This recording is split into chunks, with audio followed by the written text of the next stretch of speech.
What do you do when your own child uses you like a cash machine, then tells you you do not matter? How do you stay calm when she takes $180,000 and acts proud about it? Why did I make 2 quiet calls that same night? And why did her dream trip collapse before sunrise? My name is Graham Lewis. I am 58 years old. I run a small logistics business. I move parts, tools, and sealed pallets for a few local factories.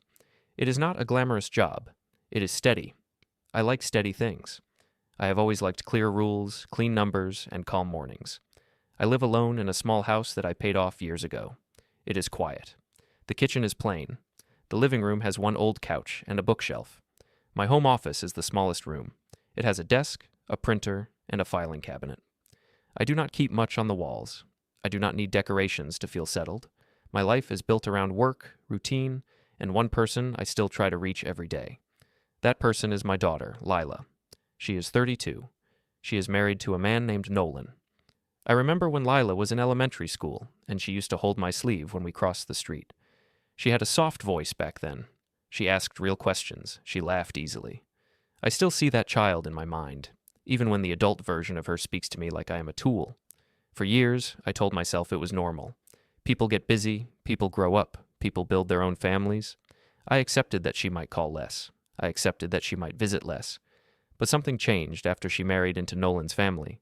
The Pierces have money and a polished style. They speak in smooth sentences. They smile at the right times. They make everything sound like a plan, even when it is only a demand. The week this all started felt like any other week at first. I woke up at 5:30, made coffee, and checked my route schedule. My warehouse office is small, with 2 desks and a whiteboard.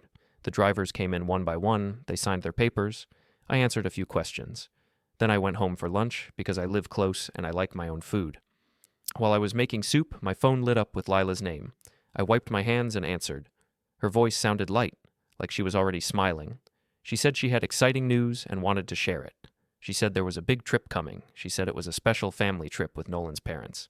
She talked fast and skipped details. She mentioned a private guide, a nicer hotel, better seats, and some kind of package that included access. She said it like she was reading a list from somewhere. I asked simple questions. I asked when the trip was. I asked who was going. I asked why she was telling me now. She said it was all coming together quickly. She said the Pierces were planning it, and she did not want to slow them down. She said it would be a shame to miss the chance. Then she said she needed a little help, just to cover some things, while the final plan was being balanced. I listened and kept my voice even. I asked what little help meant. She did not answer with a number right away. She said it was temporary and it would make everything easier. She said she knew I understood because I always understood. She said this was important to her and she wanted it to feel perfect. She added that Nolan's parents were used to a certain level and she did not want to feel out of place. Before we dive deeper into this story, I have one small request. Please subscribe, drop a like, comment, and hit that hype button to boost this channel so more people can discover these incredible stories. After the call, I stood in the kitchen and stared at the stove. The soup was bubbling too hard. I turned the heat down. That is how my mind works. I do not explode. I lower the heat. I fix the small parts first. Then I look at the bigger problem. Later that afternoon, Lila sent a message with a few cheerful lines. She included a link to a travel page and a list of options. She did not ask me what I could afford. She did not ask if I was comfortable. She spoke like the decision had already been made, and my role was to fill the gap. I tried to be reasonable with myself. I reminded myself that I had helped her before. When she was in college, I covered books and rent more than once. When she got married, I paid for part of the venue deposit. She called it support. I called it being a father. I never held it over her head. I only asked for basic respect. A call on my birthday, a visit now and then, a thank you that did not sound rushed. 2 days later, she invited me to brunch. She chose a cafe near the river. It had white tables and a menu with fancy words for simple food. I arrived early. I sat and watched other families. I saw older parents laughing with their adult children. I saw people leaning in, listening, making space for each other. I tried not to compare. I told myself every family is different. Lila came in with Nolan and Nolan's mother, Patrice. Nolan's father, Grant, joined a few minutes later. They all looked like they were dressed for a photo. Patrice wore a neat coat and jewelry that did not look like it came from a normal store. She greeted me politely and sat in a way that claimed the center of the table without saying it. The conversation was smooth, but it was not warm. Patrice talked about travel plans, schedules, and what the family preferred. When she said the family, she did not mean me. She meant the Pierces. Lila nodded quickly to everything Patrice said. Nolan smiled, but it was the kind of smile that ends a topic, not the kind that invites one. When I spoke, Lila looked down at her phone. When Patrice spoke, Lila looked up and listened like a student. I asked Lila how work was going. She gave a short answer. Patrice asked Nolan about a meeting, and Nolan gave a longer answer. Then Patrice praised him for being so capable. Lila smiled at that praise like it belonged to her too. At one point, I asked what this trip was really for. I asked if it was a celebration. Patrice said it was about family bonding and shared memories. Then she said, in a calm voice, that people should invest in the right memories while they are still able. She did not look at me when she said still able, but the words landed on me anyway. Lila added that it mattered to her to be included and to show she could keep up. She said she did not want to be the only one who could not do certain activities. She said Nolan's parents were generous, but the plan needed everyone to carry their part. She said it in a tone that made it sound like a rule. I kept my voice steady and asked again about numbers. Patrice answered instead of Lila. Patrice said the details were being handled, and it would be simpler if I just helped cover the gap. She said it like I should feel proud to be useful. Nolan stayed quiet. He did not disagree. He did not support me either. He looked at his plate and let Patrice do the talking. I noticed something small. Patrice did not ask about my business. Grant did not ask how I was doing. Nolan did not ask if my schedule allowed me to travel. No one asked if I even wanted to be part of this. They spoke as if my presence did not matter, only my money did. After brunch, Lila suggested we all meet at the Pierce house that weekend to go over everything. She said it would be easier in person. She said I should come because the family wanted to be aligned. Again, the word family felt like it had an edge. That Saturday, I drove to their house in the early evening. The Pierce home is large and very clean. It smells like expensive candles. The dining room table is long and shiny. They had papers spread out, but turned so I could not read them from my seat. Patrice poured water and spoke like she was leading a meeting.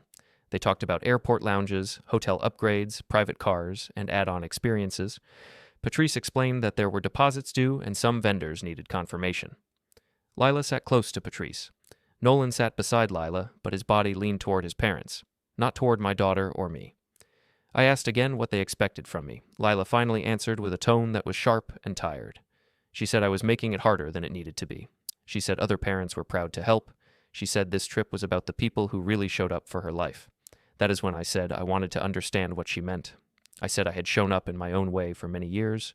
I kept my words simple. I did not accuse. I did not raise my voice. I asked her to explain why this felt like an obligation, not a request. Lila looked at me with a flat expression. She said Nolan's family had accepted her in a way I never did. She said they were her real family now. She said I was only attached to her by history, and history did not pay for anything. Patrice watched me as if she expected me to shrink. Grant stayed still. Nolan stared at the table like it might save him. For a moment, I felt something heavy in my chest. It was not anger. It was not panic. It was a kind of quiet shock. I realized I had been trying to earn a place that should have been mine already. I realized I had been negotiating for basic respect. I realized she had learned that I would stay calm no matter what, and she used that calm as proof that I would always give in. I stood up slowly. I said I heard her. I said I needed time to think. Patrice said I should not take things personally, as if that was the problem. Lila did not try to stop me. Nolan did not follow me to the door. I walked out into the cool air and sat in my car with both hands on the steering wheel. On the drive home, I did not turn on music. I listened to the road noise. I watched the traffic lights change. When I got home, I went into my kitchen and poured a glass of water. I did not feel hungry. I did not feel like sleeping. I felt clear. I went into my home office and opened the drawer where I keep my important records. I did not pull anything out yet. I did not lay papers on the desk. I only looked at the folders and reminded myself of something I had forgotten. My life has structure. My money has structure. My name is on accounts for a reason. Access is not the same as ownership. When I turned off the light and walked back to the kitchen, my phone buzzed on the counter. The screen showed a bank alert. The number on that alert was so large that, for a second, I thought it had to be a mistake. I picked up the phone and stared at the alert again. The amount was large enough to make my eyes tighten. I did not know yet if it was a pending charge, a completed charge, or a chain of charges. I only knew it was connected to travel vendors. I also knew the timing was not an accident. I put the phone down and sat at the kitchen table. The house was quiet. The refrigerator hummed. The clock over the sink ticked in a slow, steady way. I have always trusted steady things. People can change their tone in a second. Numbers do not. That night, I could not stop thinking about how we got here. I did not jump to the worst thoughts. I did not imagine wild stories. I did what I always do when something feels wrong. I traced it back, step by step, like a route map. When Lila was a child, it was just the two of us most of the time. Her mother was not around in a stable way. I learned how to pack lunches, how to braid hair, how to sit through school concerts even when I had to wake up early for work the next day. I learned how to keep my voice calm even when I was tired, because my daughter needed my calm more than she needed my anger. I built my business slowly. At first it was 1 truck, then 2. I did not take big risks. I did not chase fast money. I worked long hours and kept my promises. The people I served trusted me because I showed up. That is how my life has always been. Show up, do the work, keep it quiet. Lila grew up watching that. She saw me fix small problems before they turned into big ones. She saw me save money even when it meant I did not buy nice things. When she wanted new clothes for school, I found a way. When she needed braces, I found a way. When she wanted to join a school trip, I worked extra weekends and found a way. I told myself it was normal. I told myself it was what a father does. The trouble was that finding a way became a pattern. Lila learned that if she was stressed, I would solve it. If she was disappointed, I would make it better. If she had a deadline, I would adjust my life around it. At first, it felt like love. Later, it started to feel like a system. In her early 20s, she called me from college a few times with panic in her voice. She said her rent was due and her hours got cut at her job. She said she would pay me back as soon as she could. I said, I understood.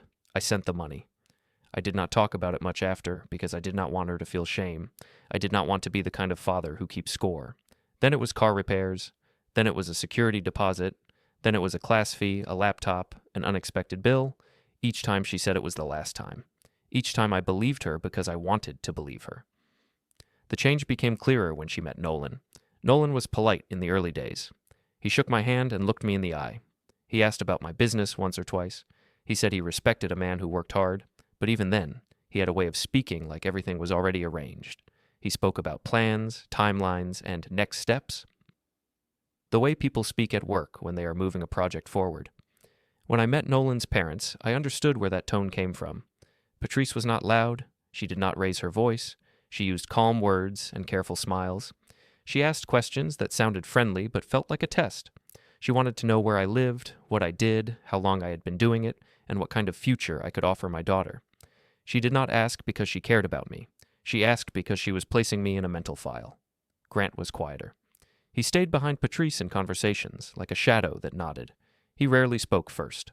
When he did speak, it was short and firm, like a final stamp on what Patrice had already decided.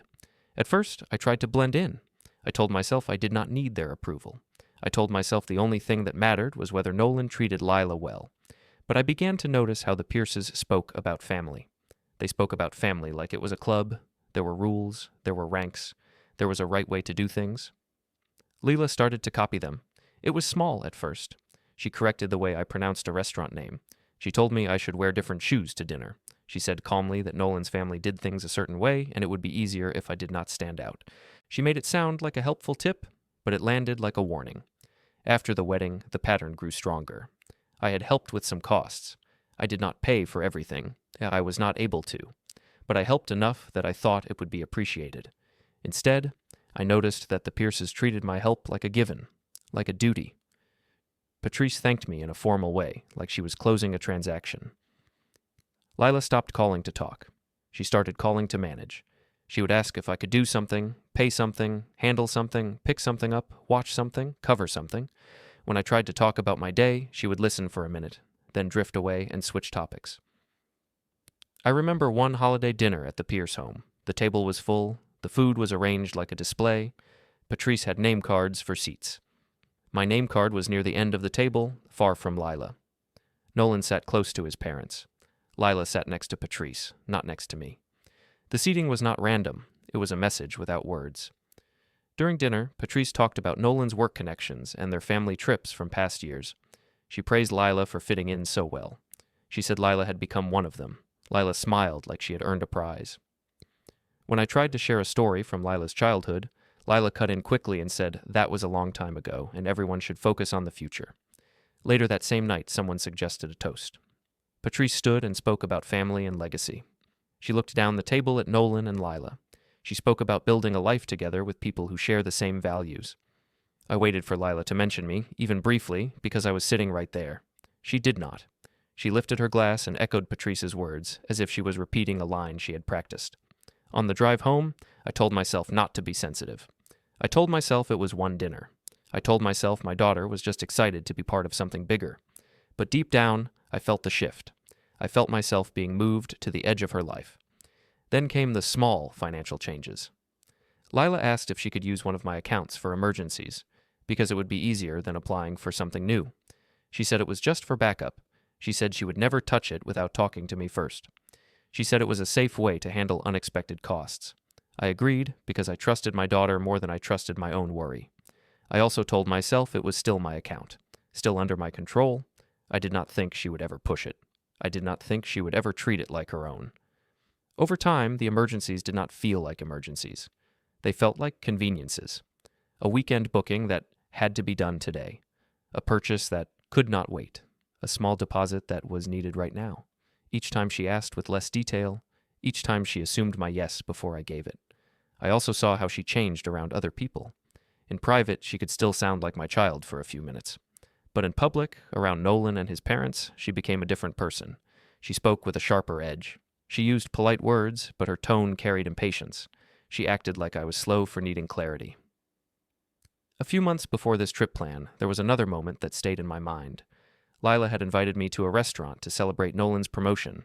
The Pierces were there. Nolan's friends were there. The conversation was about jobs, titles, and travel. Someone asked me what I did. I explained in simple terms. I said I managed logistics contracts and deliveries for local companies. The person nodded and moved on fast. Later, Patrice spoke about investments and properties like she was listing furniture. She said people who plan well never have to worry. Then she glanced toward me and said some people live in small ways because they do not aim higher. She said it with a calm smile, like it was advice. Lila laughed softly, the way people laugh when they want to fit in. I did not argue. I did not defend myself. I do not compete in rooms like that. I only noticed that my daughter did not protect me. She did not redirect the comment. She did not say I had worked hard and raised her alone. She stayed quiet, and her quiet felt like agreement. That is the truth I sat with at my kitchen table after the bank alert. The trip was not the first problem. The trip was the largest version of the problem. Lila had learned to measure love in what I provided. The Pierces had learned to see me as a resource. Nolan had learned that he could avoid discomfort by letting the women in his life speak for him, and I had learned, slowly, that being calm does not always earn respect. Sometimes it only teaches people that you will tolerate more. I looked at my phone again. There were no new messages yet. I knew they would come. The closer the trip got, the more urgent the tone would become. That is how these situations work. People stay polite until the money is not moving. Then the polite face slips. I did not respond to anyone that night. I washed my dishes, checked the locks, and turned off the lights. I went to bed, but I did not sleep well. I kept seeing Lila's face across the Pierce dining room table. I kept hearing her say that the people who mattered were the people who made her feel included. I kept feeling that quiet shock, like a door had closed. In the morning, I woke up early again.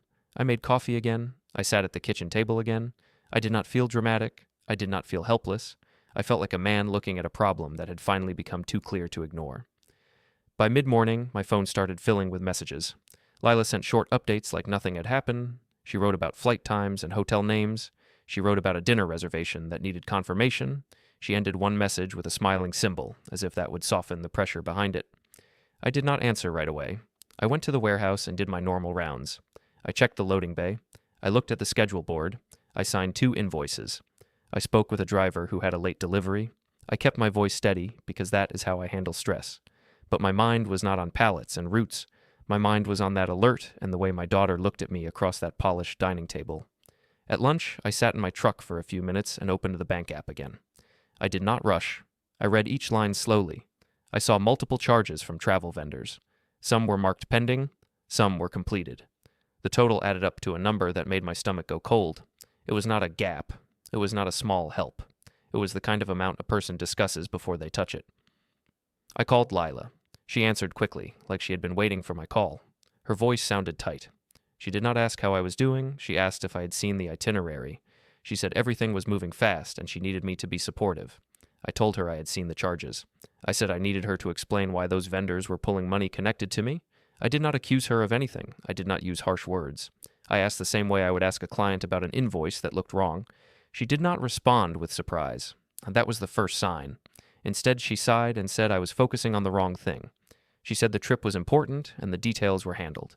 She said I had agreed to help, so the charges should not shock me. I told her I agreed to talk about help, not to have that amount taken without clear permission. I said I needed to understand what was authorized and what was not. I said this was not a normal misunderstanding. Her tone changed. She said I always made money the center of everything. She said I could not see how people lived when they had standards. She said I was embarrassing her with my questions. I stayed calm and said I was not trying to embarrass anyone. I said I was trying to protect myself. I said I needed to know exactly how this happened, and I needed to know why she thought it was acceptable. That is when she said it again, sharper this time. She said Nolan's family was her real family now, and they knew how to treat her. She said I was only useful when I stopped asking questions. She said if I wanted to be included, I should act like it. When she said that, something in me went quiet. I did not feel a rush of anger. I did not feel the urge to argue. I felt clarity. It was like my mind stepped back and stopped trying to negotiate for kindness. I realized I was not in a normal father and daughter disagreement. I was in a situation where she believed she could push me, and I would still hand over whatever she wanted. I told her I heard her. I told her I needed to review what was happening before I discussed anything else. I said I would get back to her when I had a clear picture. She said I was overreacting. She said Patrice would call me if I kept making this difficult. Then she ended the call. A few minutes later, a new message popped up in the family chat. Patrice wrote a long note about how grateful they were for support and how the trip was bringing everyone together. She wrote about family values and unity. She did not mention me by name, but the message was aimed at me. It was a way to pull me back into line without speaking directly. I did not respond there either. I drove back to the warehouse, finished my tasks, and waited until the day slowed down. Then I made 2 calls. The first call was to the bank's customer service line. I spoke to a representative and asked simple questions. I asked what accounts were linked to Lila. I asked what access she had. I asked how travel vendors were able to process charges. I did not demand anything yet. I only gathered facts. The representative explained the basic structure in a calm, trained voice. They said some cards can have authorized users. They said those users can make purchases, even if they do not own the account. They said spending limits can exist, but they depend on how the account is set up. They said disputes and holds have steps. They said if I wanted to change access, I would need to confirm identity and follow procedure. I thanked them and ended the call. I did not act in a hurry. I only noted what mattered. Access was not ownership. Permission was not automatic. There were systems for this. The second call was to Mina, my accountant. I did not tell her a dramatic story. I told her there were large travel charges connected to me, and I needed help organizing a timeline. I asked if she could meet me the next day. She said yes and asked if I was safe and okay. I told her I was fine and I just needed clarity. When I got home that evening, I did not turn on the television. I did not pace. I sat in my home office and opened a clean folder on my computer. I named it with the date. Then I started making a list. I wrote down every charge I could see. I wrote down vendor names. I wrote down times. I wrote down amounts. I took screenshots and saved them in a separate folder. I copied the family chat message into a text file. I saved Lila's recent messages too. Not because I wanted to punish her, but because I knew how quickly people can rewrite history when consequences show up. As I worked, I remembered other moments that made more sense now. Times when Lila asked for quick help and did not answer questions. Times when Patrice spoke about alignment and standards. Times when Nolan stayed quiet as if he was watching a match he did not want to join. I also remembered something Lila said months ago that I ignored at the time. She had joked that it was good I was old-fashioned because I always paid on time. She said it like a compliment, but now it sounded like a plan. They had counted on my habits. They had counted on my desire to avoid conflict. That night, Lila called again. I let it go to voicemail. She left a message saying she was stressed and I needed to stop making things hard. She said the trip was already in motion. She said vendors did not wait for people who hesitate. She said she was disappointed in me. A few minutes after that, Nolan sent a short message. He said he hoped we could all calm down and move forward. He said Lila was upset and the trip was supposed to be a happy thing. He did not mention the money. He did not mention permission. He only asked for calm, as if calm was the only responsibility that mattered. I did not reply to him either. I knew that if I answered too soon, I would fall into the old role. The role where I explain myself, apologize for having limits, and then pay anyway to restore peace. Instead, I called my friend Omar. Omar lives 2 streets away. We have known each other for years. He is the kind of man who listens more than he speaks, but when he speaks straight. I told him the situation in simple terms. I said Lila had travel charges connected to my accounts, and she was acting like it was normal. I said she told me Nolan's family was her real family, and I should stop asking questions. I said I was trying not to make decisions in the heat of hurt, but I also knew I could not ignore it. Omar was quiet for a moment. Then he said something that landed deep. He said when people stop seeing you as a person, they start seeing you as a tool. He said tools are used until they break, and then they are replaced. He said if I wanted to stay in my own life with dignity, I needed to stop being available for disrespect. After that call, I sat alone in my office again. I looked at the filing cabinet beside my desk. In the bottom drawer, I keep the papers I do not touch often. Estate planning documents, account summaries, old property records, and notes from years ago when I set things up after a health scare. I did not pull them out. I only reminded myself that I had planned for the future once, carefully, the way I plan for everything. I also opened my calendar. I looked at the trip dates. I looked at the days banks are open. I looked at the morning windows where calls get answered faster. I circled nothing. I wrote nothing. I only observed the timing like I was studying a schedule before a big delivery. Later, I cooked a simple dinner and ate standing at the counter. The food tasted like nothing, not because it was bad, but because my mind was still sorting the situation into truth and noise. The truth was simple. My daughter believed my money was hers to use. She believed she could shame me into staying quiet, and she believed I would not do anything serious because I have always avoided public conflict. Before bed, I checked my phone one last time. There was another message in the family chat. Patrice wrote about how important it was for everyone to show up at the airport for the send-off. She wrote that it would mean a lot to Lila to feel supported. She wrote that family stands together. I stared at that message for a long time. Then I set the phone face down on the table. I went into my home office, opened a new folder in my filing system, and placed a blank notebook inside it. On the cover, I wrote one line, timeline. Then I turned off the light and went to bed, calm and fully awake inside my own mind. The next morning, I woke up before my alarm. I made coffee and sat at the kitchen table with my phone and my notebook. I did not write feelings, I wrote facts. I wrote the time of the first alert. I wrote the vendor names. I wrote the amounts. I wrote the messages that came after. When I finished, I looked at the list and felt something settle in me. It was not comfort. It was direction. I drove to Mina's office after lunch. Mina's building is plain from the outside. Inside, it smells like paper and clean air. Mina greeted me in a simple way and closed her door. She asked what I needed. I told her I wanted a clear timeline of every charge connected to me, and I wanted to know what could still be stopped through normal procedures. I said I did not want drama. I said I wanted accuracy. Mina nodded and asked for statements, screenshots, and dates. I showed her what I had saved. She did not react with big expressions. She asked careful questions. She asked whether Lila had ever been an authorized user on my accounts. She asked whether any cards were shared, and if there were any written messages where Lila asked for permission. I told her there were messages about help, but nothing that matched the size of these charges. Mina said, in a calm voice, that this looked like a mix of completed payments and pending payments. She explained that pending items can sometimes be stopped more easily, but steps must be taken fast and in the right order. She also said that when family is involved, people often wait too long because they hope it will fix itself. She told me to focus on a clean paper trail and formal communication. She told me not to argue in circles. I asked Mina to help me build a spreadsheet-style summary, even if it was only for my own use. I said I wanted one page that showed vendor, date, amount, and status. She agreed. She printed a basic list for me, but we kept it face down in the folder when I left. I was not carrying it around like a weapon. I was carrying it like a tool. From Mina's office, I drove to the bank branch. I did not go to complain loudly. I went to ask for procedure.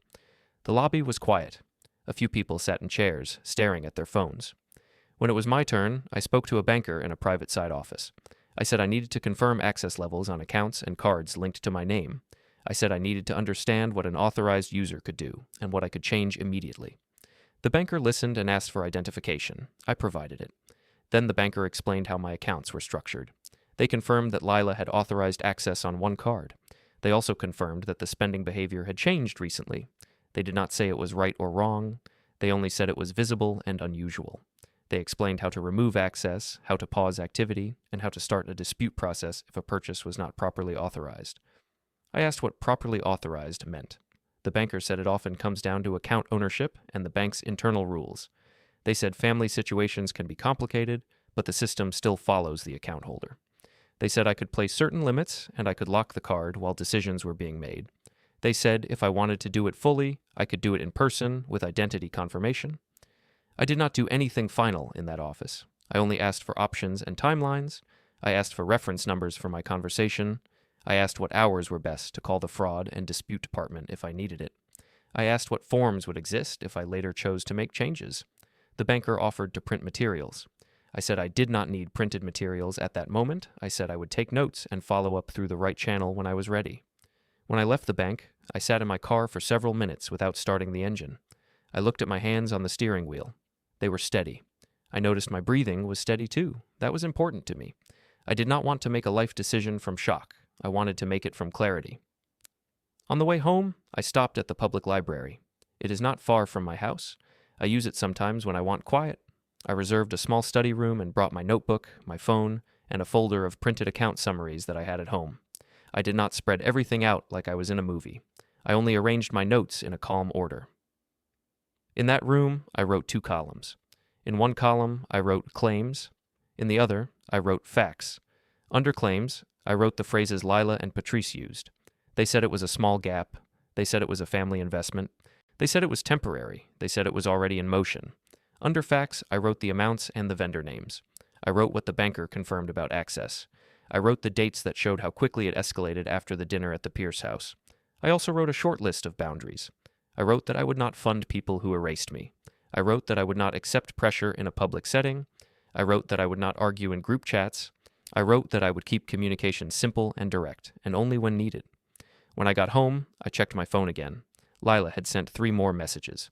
She asked if I had talked to the travel planner. She asked if I could confirm a payment by the end of the day. She said Patrice was getting anxious. She said this was making everyone stressed. The words were about stress, but the structure was about control. Patrice sent a private message too. Patrice said Lila was overwhelmed and I needed to step up. Patrice said the family was watching and it would be remembered who supported Lila and who did not. Patrice said I should not make this about pride. Patrice wrote it like advice, but I could hear the threat behind it. I did not reply. Instead, I saved the message. I added the date and time to my timeline list.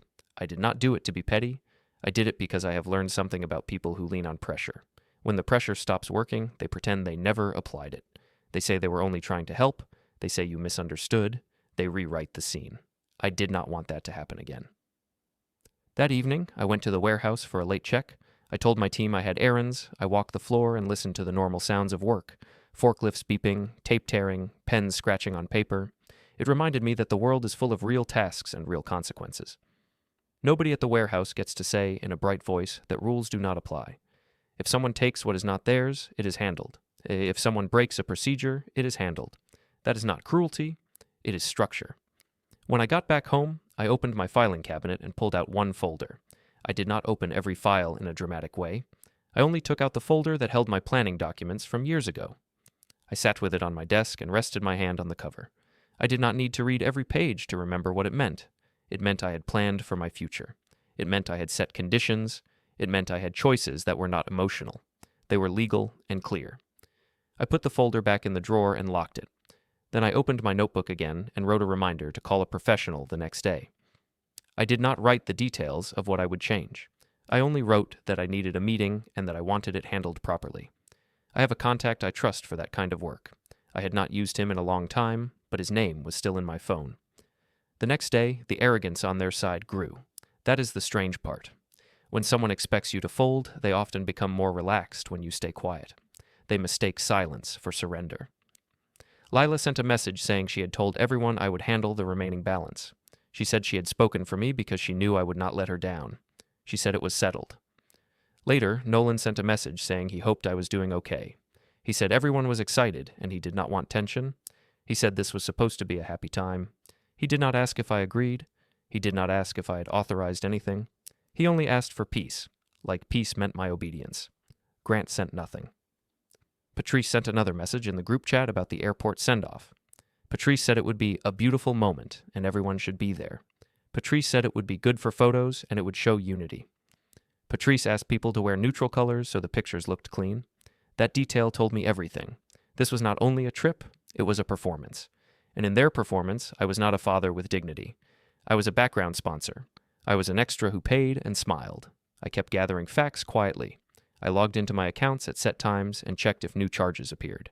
I noted every pending item and every completed item. I saved the pages with dates visible. I also called the bank again and asked one more procedural question about how quickly access changes can apply. The representative explained the general timing. I thanked them and ended the call. No arguments, no begging, just procedure. I also met Mina one more time briefly. She updated the timeline summary and said it was now clear which charges were created after the dinner at the Pierce house. She said the pattern matched a planned purchase sequence, not random emergencies. She said it was important that I stay calm and consistent because a calm record is stronger than a loud fight. I told her that was my plan. That night, I cooked dinner again, something simple. I ate slowly at the kitchen table and looked at the quiet room around me. I thought about how I used to fear losing my daughter. I thought about how I used to accept small disrespect so I could stay close.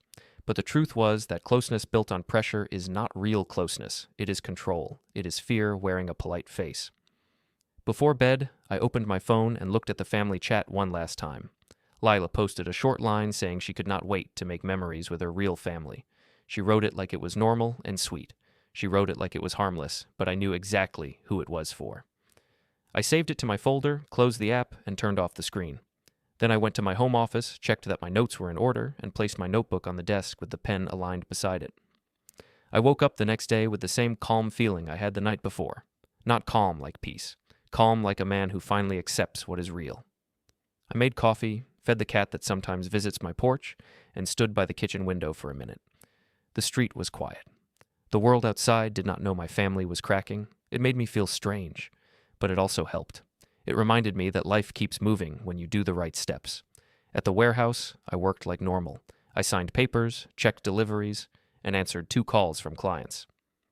I did not mention my daughter. I did not want to pull other people into my private problem.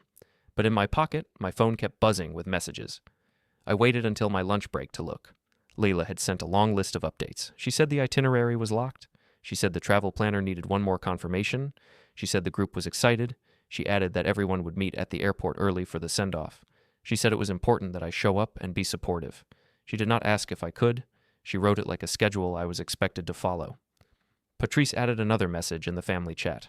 Patrice said the send-off would be a lovely moment for photos. Patrice said it would show unity. Patrice reminded everyone about neutral colors and clean looks. Grant reacted with a simple approval. Nolan wrote that he was looking forward to it. The conversation was not about travel. It was about control and image. I did not answer them. I saved the messages to my folder. Then I opened my notebook and wrote one line under the timeline. Public send-off scheduled at airport. I also wrote another line. They want pressure, not discussion. That afternoon, I called Roland Kim. Roland is an attorney I met years ago through a business contact. He helped me with a simple legal matter long ago, and I remembered the way he spoke. He was calm. He did not try to impress people. He explained things in plain language. Most important, he did not get pulled into emotional stories. He stayed with facts and systems. His assistant scheduled me for the next morning. I drove there early. The office was clean and quiet. The waiting area had 2 chairs, a small table, and a bowl of wrapped candy. I sat with my hands folded and watched the clock. When Roland stepped out, he greeted me and led me into his office. I explained what happened without drama. I told him about the travel charges, the way the access was used, and the way my daughter spoke to me when I asked questions. I told him I did not want conflict for the sake of it. I wanted boundaries that were real. I wanted protection that did not rely on my daughter choosing kindness. Roland listened and took notes. He asked direct questions. He asked what accounts existed and what names were attached. He asked what my long-term plans were. He asked what kind of future support I had intended for Lila before this situation. He asked if I had messages that showed pressure or entitlement. I told him I had saved everything and could provide it if needed. He explained my options in a simple way. He said some steps are bank steps and some steps are legal planning steps. He said the key was to keep everything clean, formal, and consistent. He also said I should avoid arguing with family in group chats.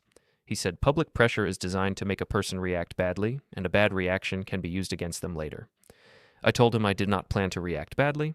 I told him I planned to do everything the proper way. Roland nodded and said that was the right approach. We did not talk about revenge. We talked about structure. Before I left, Roland placed a folder on the desk and said he would prepare what needed to be prepared. He said I would review and sign when the timing was correct.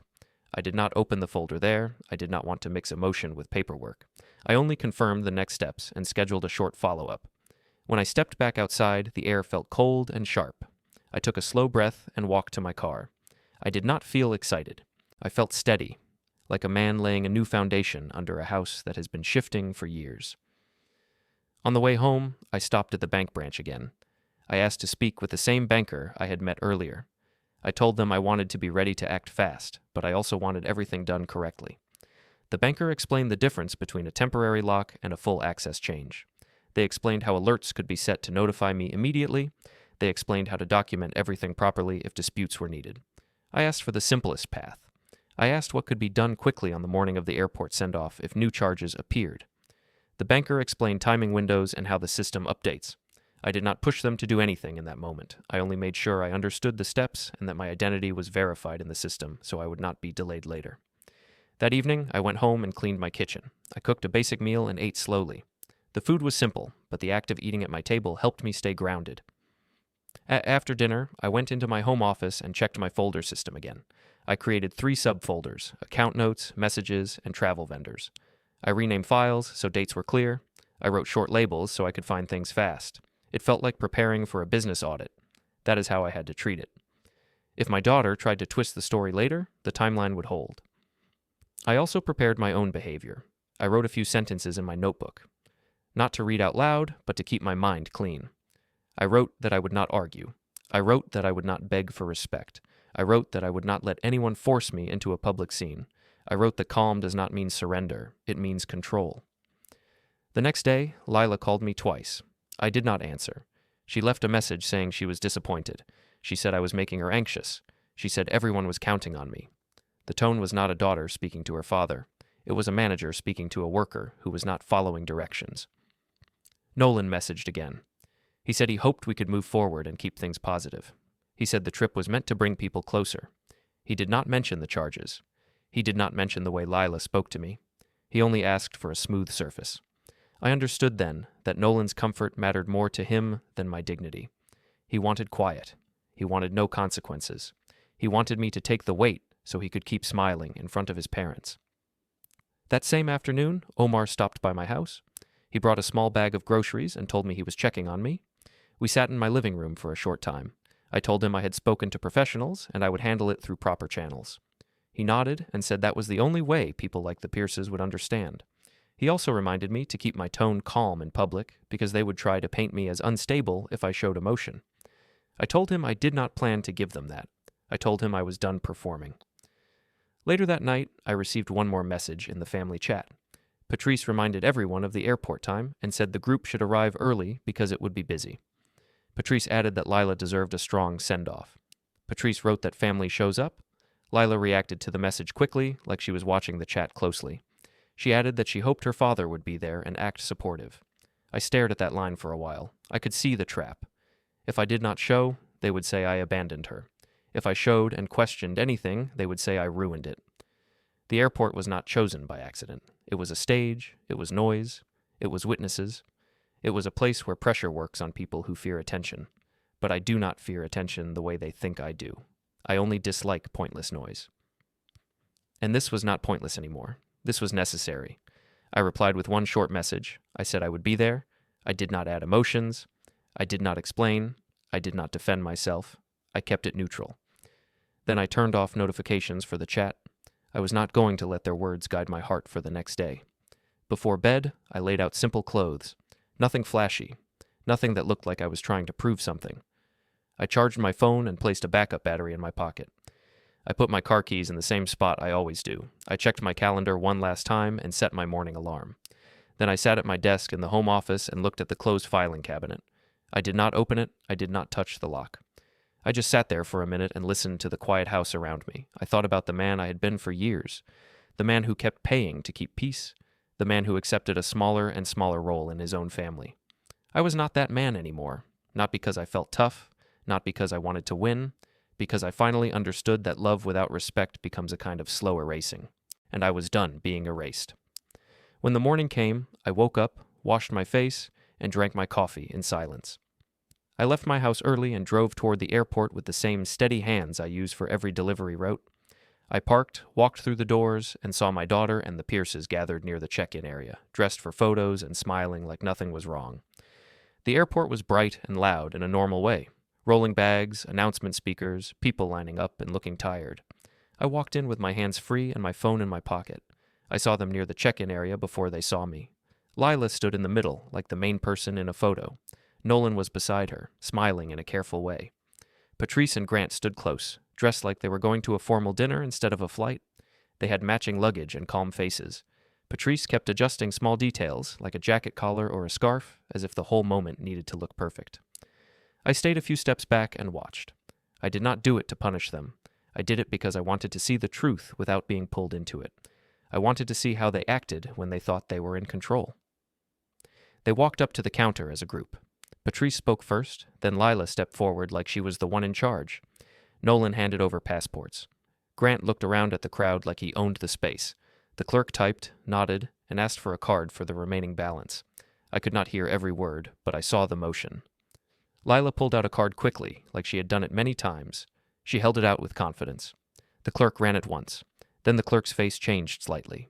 Not rude, just careful. The clerk tried again. Lila's smile tightened. Patrice leaned in and said something in a low voice, like she was guiding the process.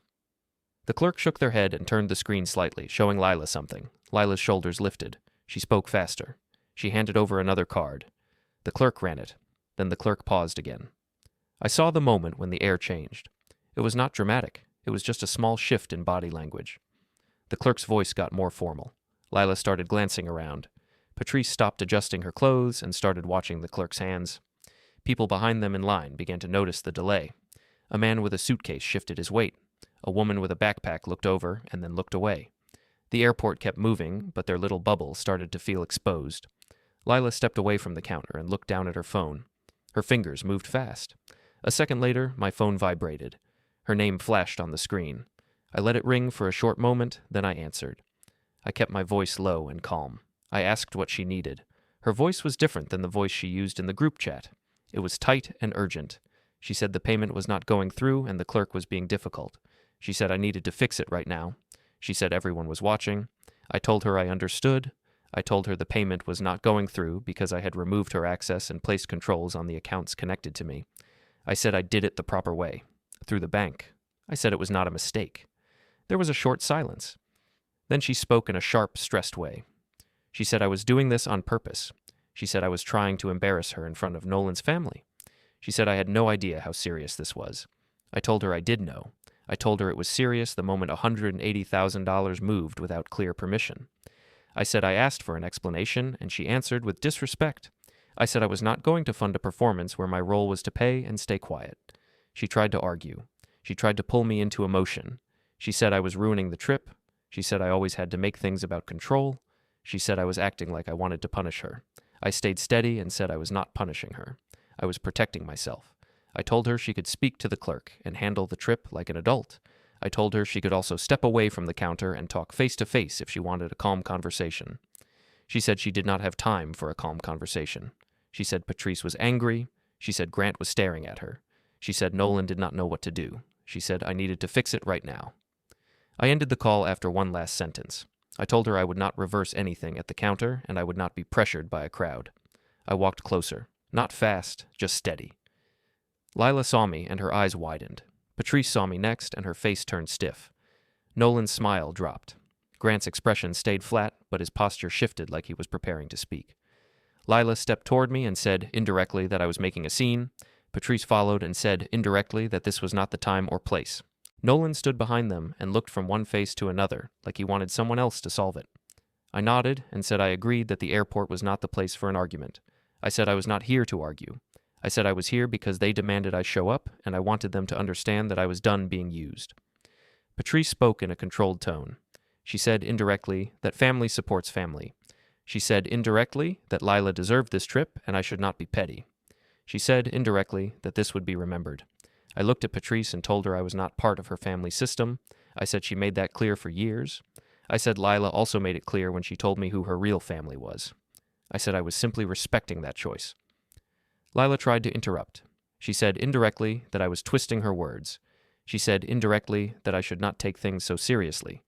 She said indirectly that she only meant I did not understand the Pierce family's standards.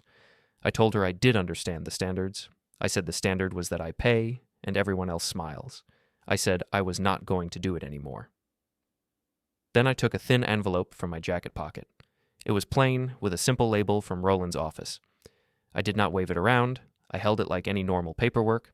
I told Lila that I had updated my will and my future plans. I said I did it last night with legal help. I said it was not emotional. It was a response to her words and her actions. I said I was not leaving my savings to someone who treats me like a tool. Lila's face went pale. She stared at the envelope like it was not real. Nolan blinked and swallowed. Patrice's eyes narrowed, and Grant's jaw tightened. Patrice said indirectly that I could not do that. She said indirectly that it was wrong. She said indirectly that Lila was my daughter and she was entitled to support. I told Patrice that entitlement is not a legal right to my future. I told her my will is my choice. I told her a professional prepared it, and it was already filed the proper way. Lila said indirectly that I was being extreme. She said indirectly that she did not mean anything. She said indirectly that she was stressed and I was taking advantage. I looked at her and kept my voice low.